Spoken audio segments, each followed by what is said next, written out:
এদেশে আমাদের স্বপ্ন ইসলাম একদিন কায়েম হতেই হবে, এই চেষ্টা প্রচেষ্টা অব্যাহত রাখতে হবে।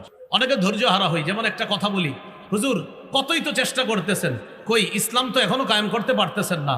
এটা আপনার ধৈর্যের অভাব আছে। আগামী 20 বছরে না হোক, আগামী 100 বছরে না হোক, 100 বছর পরে হোক, কিন্তু ইসলাম কায়েম হতেই হবে, এই চেষ্টা অব্যাহত রাখতে হবে। আপনি অব্যাহত রাখতে হবে। আমি তো আগে বলছি, কায়েম হচ্ছে না আমার আপনার অপরাধে, কিন্তু কায়েমের চেষ্টা যারা করছে তাদেরকে আমরা এই কথা না বলা যে হচ্ছে না, তো উত্তর হলো 100 বছর চেষ্টা করতে হবে, যদি না হয় 200 বছর, যদি না হয় 300 বছর। তা আপনি তো বাঁচবেন না, হাজারো মানুষ তৈরি করে যেতে হবে যারা ইসলাম কায়েমের চেষ্টা করবে। এই কথাটা মাথায় রাখবেন। আল্লাহর উপর ভরসা করে ধৈর্যের সাথে আল্লাহ সাহায্যের অপেক্ষা করা।